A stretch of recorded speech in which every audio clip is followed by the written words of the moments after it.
AI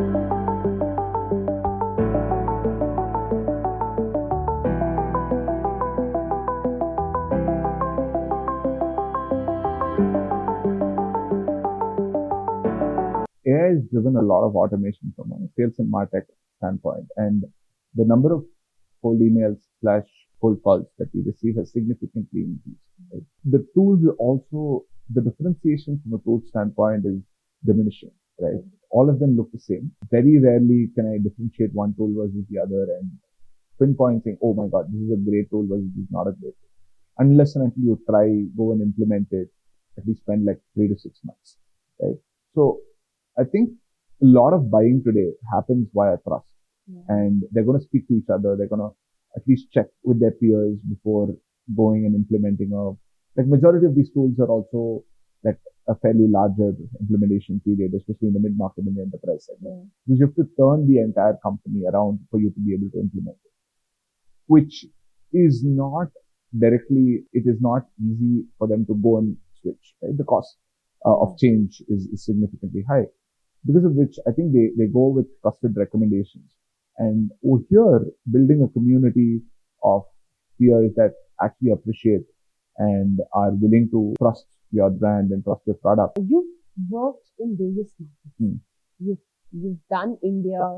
Now you're also catering to US, UK. What is the consumer behavior cycle? Like what the personas and the people that the customers basically that you interact with C-suites in India versus the other international. What is the typical buying pattern, or what is the whole pattern of customers responding to even marketing materials and channels through which today marketers reach out in these markets? What are your observations on that? Yeah, I think I'll first probably talk about the US versus the India market, right? Yeah. Because we initially used to focus on India as well from a strength standpoint, and we moved out and we said we'll focus primarily on the US and the UK market.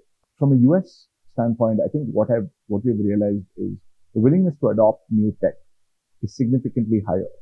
And also they're fine with a self-serve motion, right? Like where they'll go try out a lot of things and they're willing to implement it, and very less hands-on support needed. Whereas in India, it is a very given thing where, because also of the cost of employment, right? India is primarily known for throwing people at problems, where the cost of software is always equated to the cost of an employee that they could potentially hire, right? Be it like, let's say, financial plan, be it forecasting, be it say any tool, right? Like, or let's say it could be potential, say, a revenue compensation software, or it could be a project.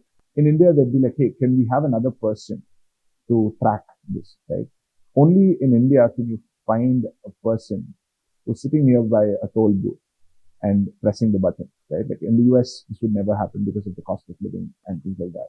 So in the US, they'd want software. They'd want the willingness to pay for software is way higher. And as long as it shows them value, they're very happy about it. And in the UK, I think the one thing that I've noticed is they're slightly more careful about privacy. They care a lot about data. They care a lot about that. That's where they probably expect a lot of privacy policies in place before you go and sell to that market. Started using AI in marketing, and have you seen that change? What are some of the use cases, if you have any, in marketing? Is it helping? What do you think, how will AI evolve in marketing in the coming years? I think if someone's not using AI today, I think they're probably sleeping under a rock. In what format or in what level is the more fundamental question, right? There is obviously a lot of FOMO around, because the space is growing so fast, it's actually difficult to keep up. But I think what it has done really, really well is enabled non-designers to become designers. It's enabled non-product marketers to become product marketers.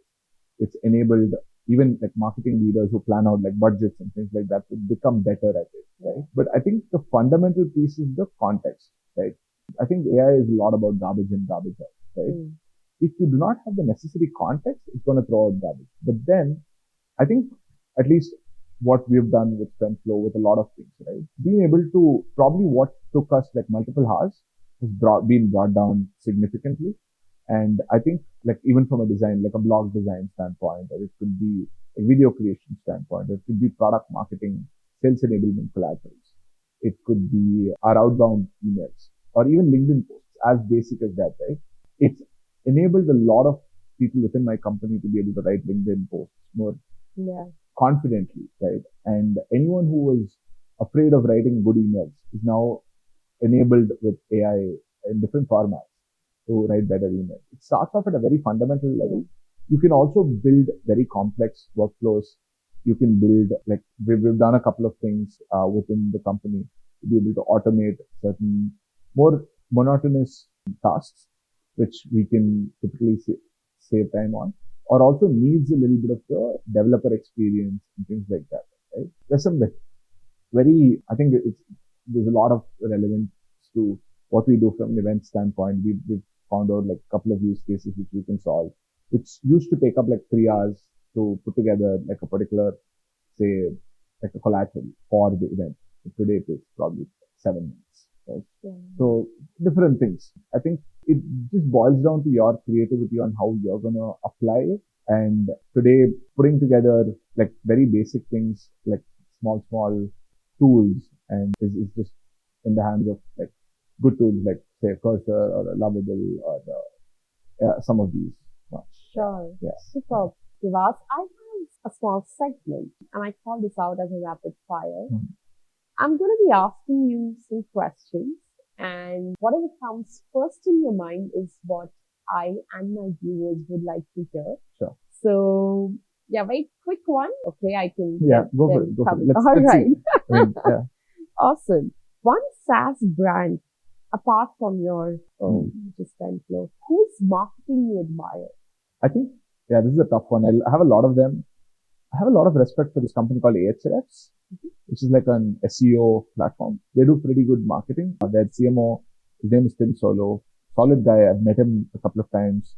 Very lean team that has a phenomenal product and they do very good marketing. I think a lot of product marketing, a lot of user-based marketing, they do a very good job at it. Tim is a very nice marketer that I have a lot of respect for.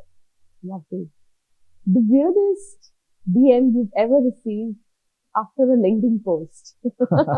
Okay. After a LinkedIn post, is it? I can tell you what is the weirdest LinkedIn message was someone tried selling me an apartment in Bangalore, right? Because I was there for an event or something like that. And they were like, so it looks like you're a marketer based in Bangalore. Where this is a real estate company. And I'm like, whoa, did you just open up? And I think, I also got invited by a webinar by a hotel group, right?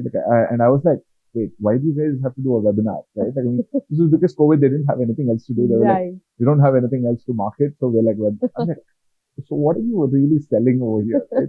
So that was the two bizarre things that I've encountered. If you weren't a marketer, you'd be?